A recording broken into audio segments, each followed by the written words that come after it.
Hello friends, myself Rachna from जेसर tutor. So आज के इस वीडियो में हम लोग 10th स्टैंडर्ड का बोर्ड का हिंदी पेपर का सोल्यूशन डिस्कस करेंगे। सो विभाग 1 गद्य 20 मार्क्स का था। फर्स्ट उसका अ पार्ट में हम लोग को गद्य दिया हुआ है टेक्सचुअल पैसेज तक। फर्स्ट क्वेश्चन, निम्नलिखित वाक्य पूर्ण कीजिए। मरीज का आराम हराम तब हो जाता है जब, इसका आंसर फर्स्ट पेज में मिल जाएगा, जब मिलने जुलने वाले लोग परेशान करते हैं। इसको थोड़ा सा फ्रेम करके लिखना था। जब मिलने वाले का ख्याल लेखक को आता है तब, तो इसका आंसर आ जाएगा, मुझे लगा मेरी दूसरी टांग भी टूट गई। नेक्स्ट उत्तर लिखिए। हमदर्दी जताने वाले की फिक्र करने वाला लेखक, लेखक को परेशान करने वाले मिलने जुलने वाले लोग, मरीज को मिलने के संबंध में यहाँ समय का बंधन पाला जाता है जनरल वार्ड, मरीज को इसके कारण नींद नहीं आती, दर्द के कारण। नेक्स्ट क्वेश्चन, क्वेश्चन नंबर 3, गद्यांश में आई हुई एक समानार्थी शब्द का जोड़ी ढूंढकर लिखे। समय, वक्त।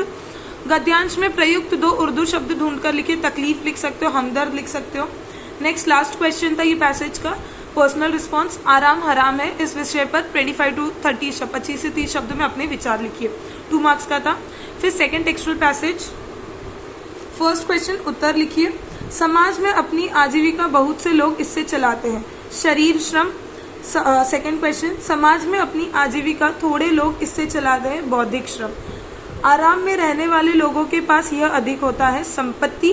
अनेक लोगों में इसकी आदत नहीं है। श्रम। ठीक है।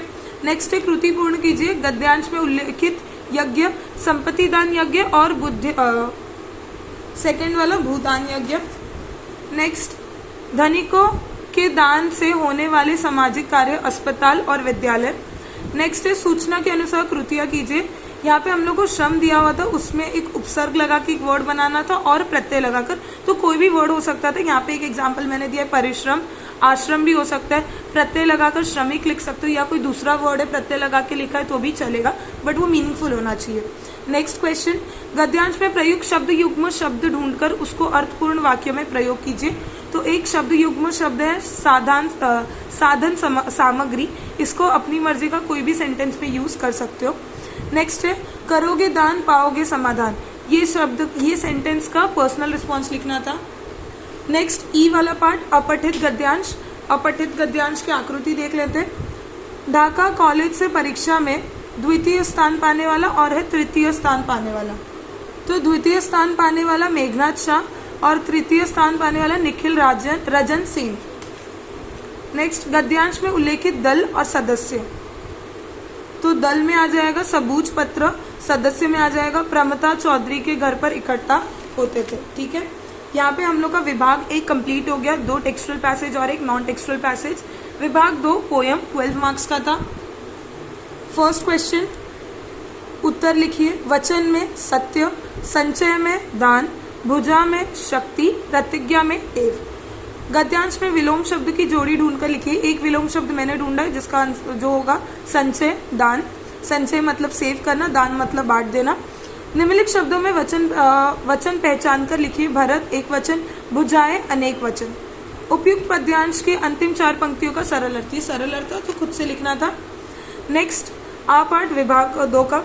निम्नलिखित पठित गद्यांश पढ़कर दी गई सूचना के अनुसार कृतियां कीजिए। निम्नलिखित विधान सत्य अथवा असत्य, सत्य असत्य था। उपयुक्त पद्यांश में श्री ऋतु का वर्णन किया है, सत्य है। श्री राम जी का मन डर रहा है, सत्य है। दुष्ट व्यक्ति का प्रेम स्थिर नहीं होता, सत्य है। सद्गुण एक एक करके अपने आप सज्जन व्यक्ति के पास आ जाता है, सत्य। सारे सेंटेंसेस सत्य थे। निम्नलिखित शब्दों के लिए पद्यांश में प्रयुक्त शब्द ढूंढकर लिखिए। दुष्ट खल, विद्वान बुद्ध। निम्नलिखित शब्दों के लिंग पहचान कर लिखिए। बूंद स्त्रीलिंग, गिरी पुल्लिंग। नेक्स्ट है उपयुक्त पद्यांश में किन्हीं 2 पंक्तियों का सरल अर्थ, कोई भी 2 पंक्तियों का सरल अर्थ लिखना था अपनी मर्जी का। नेक्स्ट, विभाग 3 पूरक पठन 8 मार्क्स। निम्नलिखित पठित गद्यांश पढ़कर दी गई सूचनाओं के अनुसार कृतियां कीजिए। तो यहाँ पे तो लेखक के मन को सुकून देने वाले प्राकृतिक घटक कोई 4, तो कौन से 4 घटक है? पर्वतीय स्थल का प्राकृतिक सौंदर्य 1 हो गया, हरे भरे पहाड़। तीसरा हो गया दीर्घता सिद्ध करते वृक्ष, पहाड़ों की नीरवता में हल्का सा शोर कर अपना अस्तित्व सिद्ध करते झरने। तो ये 4 प्रकृति घटक हो गए। नेक्स्ट है प्रकृति मन को प्रसन्न करती है, इस पर पर्सनल रिस्पॉन्स लिखना था, स्वमत। नेक्स्ट आ पार्ट में पठित पद्यांश आएगा, टेक्सचुअल पोयम। खिलखिलाता फूल, इसका आंसर है प्रेरणा। भीतरी, इसका आंसर है कुंटा। खारा जल, पावन मन, ठीक है। नेक्स्ट इसमें भी लास्ट वाला क्वेश्चन पर्सनल रिस्पॉन्स या स्वमत था। विभाग 4 पे आ जाते हैं, भाषा अध्ययन। भाषा अध्ययन 14 मार्क्स का था। सूचनाओं के अनुसार कृतियां कीजिए। निम्नलिखित वाक्यों में अधिरेखित शब्द का शब्दभेद पहचान कर लिखिए। क्या तुम कॉलेज में पढ़ी हो, ये तुम सर्वनाम है। नेक्स्ट, निम्नलिखित अवयव में से कोई एक अवयव, दोनों में से कोई एक अवयव को वाक्य में प्रयोग करना था। ये अपने हिसाब से कुछ भी लिख सकते हो धीरे धीरे, लेकिन ये दोनों में से कोई एक वर्ड को सेंटेंस में यूज करना था। थर्ड, संधि आ गया था। शब्द यहाँ पे संधि विच्छेद करके दिया था, महा प्लस आत्मा, ये हो जाएगा महात्मा, और ये स्वर संधि होगा। दूसरे वाले शब्द में शब्द दिया था, उसका संधि विच्छेद और भेद लिखना था। दुष्शासन, तो ये विसर्ग संधि हो जाएगा और दुष प्लस साहस हो जाएगा। नेक्स्ट, फोर्थ वाले में सहायक क्रिया कोई एक सॉल्व करना था। हम आगे बढ़ गए, यहाँ पे सहायक क्रिया गए है, गए का मूल रूप हो जाएगा जाना, और मैंने दरवाजा खोल दिया, तो दिया मूल रूप होगा और इसका सहायक क्रिया होगा देना। निम्नलिखित में से किसी एक क्रिया का प्रथम तथा द्वितीय प्रेरणार्थक लिखिए। चलना, चलाना, चलवाना। मिलना, मिलाना, मिलवाना। नेक्स्ट, निम्नलिखित मुहावरे में से किसी एक मुहावरों का अर्थ लिखकर वाक्य में प्रयोग कीजिए। पहला मुहावरा टांग अड़ाना, इसका मीनिंग हो जाएगा कोई अड़चन डालना, इसको सेंटेंस में भी फ्रेम करना था।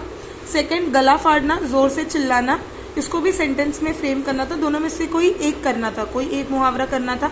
या तो ये दोनों में से कोई एक मुहावरा सॉल्व करो, उसका अर्थ लिख के उसको सेंटेंस में फ्रेम करो, या तो ये सॉल्व करना था।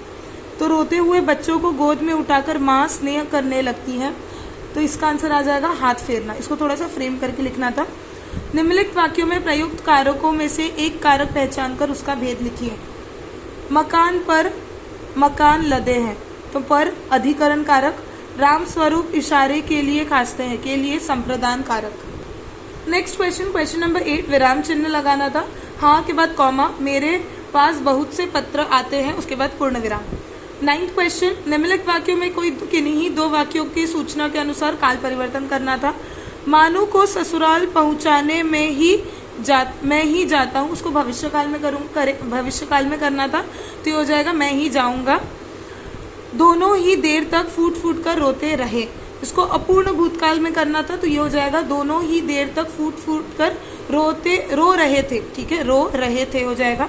वे पुस्तक शांति से पढ़ते हैं, वे पुस्तक शांति से पढ़े हैं, ऐसा हो सकता है। निम्नलिखित वाक्य का रचना के आधार पर भेद पहचान कर लिखिए। मोटे तौर पर 2 वर्ग किए जा सकते हैं, इसका आंसर हो जाएगा सरल वाक्य।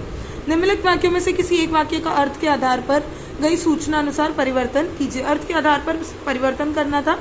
परिचय के बिना किसी को दाखिल करना चाहिए, निषेधार्थक में कन्वर्ट करना था, नेगेटिव सेंटेंस, तो यहाँ पे नहीं आ जाएगा।